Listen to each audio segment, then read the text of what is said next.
Good morning, student.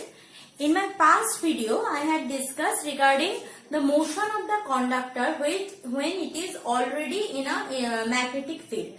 Now, there is a very easiest rule how you will determine what should be the motion of the electrical conductor when it is present inside a magnetic field.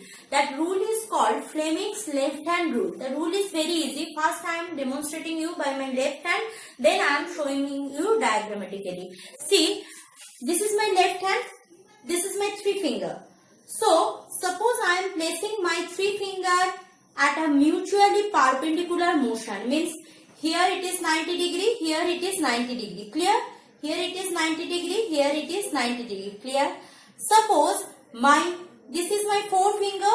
So if this forefinger indicates the direction of magnetic field, so this is the direction of magnetic field, and if this is the direction of current, this is the direction of magnetic field, this is the direction of current, then this will be the direction of what? Direction of the motion of the conductor. Means forget about that. If direction of current and direction of magnetic fields are perpendicular to each other, so the conductor which is present inside the magnetic field, they will move in the perpendicular direction which is perpendicular with this I and with this magnetic field. So that is called Fleming's left hand rule. The details discussion given already in PDF copy, means what is Fleming's left hand rule. I am just dictating you. That is, stretch your forefinger. This is my forefinger, central finger and thumb in your left hand mutually perpendicular to each other. If the forefinger indicates the direction of magnetic field, middle finger indicates the direction of current, then the thumb will indicate the direction of motion of conductor. Means simple thing, if this is your forefinger, this will be the direction of magnetic field. Middle finger, this will be the direction of current. Then that one means mutually perpendicular. This one will be your direction of motion of the conductor, or I can tell you F. Clear? Now already we know regarding instrument that is called electrical DC motor. We know very well it is electrical DC motor. Clear? That electrical DC motor, what is the purpose of utilizing that electrical DC motor? When we need a huge mechanical energy, we will use that electrical DC motor. What it is doing? It is just converting electrical energy into huge mechanical energy. It is converting electrical energy into huge mechanical energy. In electrical DC motor, there are three parts. Normally, I am telling you schematically, simplest way. There is a magnetic field which have a huge magnetic field. Clear? Within the magnetic field, there is a electrical conductor. It is not a thin conductor, it is a huge conductor, thick conductor. So, already magnetic field is there. Within that, we are having an electrical conductor. Now, through the electrical conductor, when current is flowing, clear. So, magnetic field gives the force just like Fleming's left hand law or Lorentz force.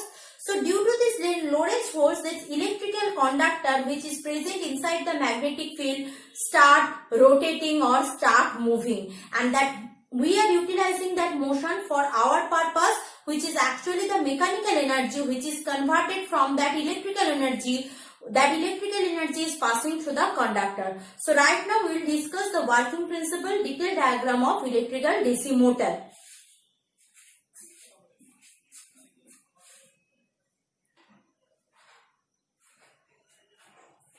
Let's start the working principle of electrical DC motor. First thing first, be precisely I am telling you. See, here I am having two huge magnet, permanent magnet. Here I am having north pole, here I am having south pole. See, these are not a unipolar magnet. Means this side north pole means here somewhere the south pole of this magnet present.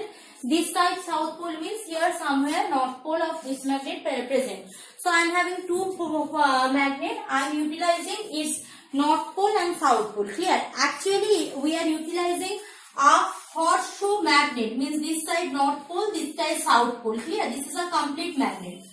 So within that friend, I am placing a electrical conductor. Now coming for this. See, this is a electrical conductor. It is a square loop conductor. Here, this conductor connected with the battery and the rheostat. As I said earlier, why we are utilizing rheostat?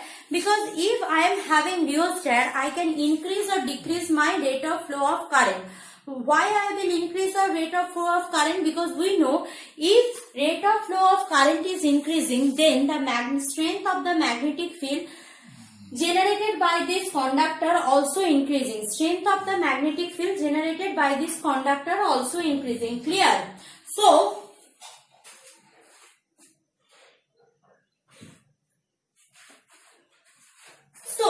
what is happening? Here I am having a rheostat, so I am increasing and decreasing the rate of flow of current. Now, here see, here I am having a half circular loop, here I am having a half circular loop. That is actually called a spring. It is called a ring commutator. Ring commutator means which can rotate. Means this is a half circle, this is a half circle. Clear? When conductor is moving, it is rotating like this. Clear? Half circle, it is completely rotating. Clear? Means half circle, here is a half circle, here is a rotation. So it is a complete for rotation. Rotation? Acha. Here what is there? Here we are having carbon brush. Why? Because when the commutator is rotating, it needs a lubricating system to complete rotation. So here I am having a carbon brush. Clear? Now, simplest thing in your book, in ICSE book, in West Bengal book, both the book, they are having a huge discussion. But normally in Madhyamik question, it is hardly they are giving 3 marks. Means 2 for explanation and 1 for diagram. Diagram means this diagram you need to give. This is the diagram of DC motor. This you have to give. And for explanation you need 2 marks. In my PDF note, how much is needed for working principle I had given, because if you are going for the detailed discussion, just what I am explaining right now, you can't complete within time. Clear? But I am explaining. If you want the detailed discussion in book, it is also having, which I am explaining right now. But for writing purpose, what is given in PDF note, you go through that. Acha. Now see, when I am switching on this battery, so obviously from positive to negative terminal current is flowing. From this direction to this direction current is flowing. Clear? From positive terminal to negative terminal.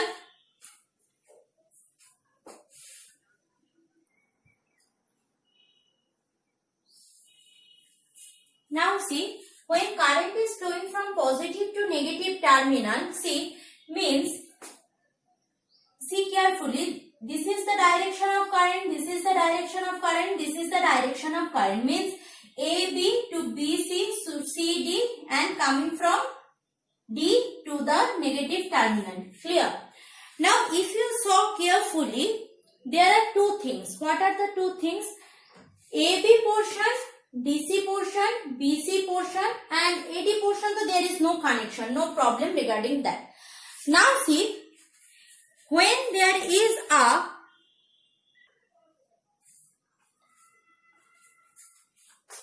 BC means, as we know, the direction of current from south to north. Clear? Means this is the direction of current. So BC and AD are parallel to the direction of the flow of magnetic field. So BC and AD are the parallel to the direction of flow of current. Flow of magnetic field. So who are perpendicular? This AB and DC are perpendicular to the magnetic field. So when the current start flowing, so since this terminal and these terminals are parallel to this magnetic field, so who will face the motion? Motion will be felt by AB and DC. Means actually how it's rotate. See, here I am having a axial, means a fixed terminal. Here we are having a rotating terminal. Means if this terminal is fixed somewhere and this middle portion start rotating, so actually who is rotating? The front end part of the motor start rotating. The front end part of the motor start rotating. Clear? So when the current start flowing, this AB and DC portion feels a force. AB and DC portion feels a force. Means this will be along this direction and this will be along this direction, and that will start rotating, and that way the electrical energy converted to the mechanical energy.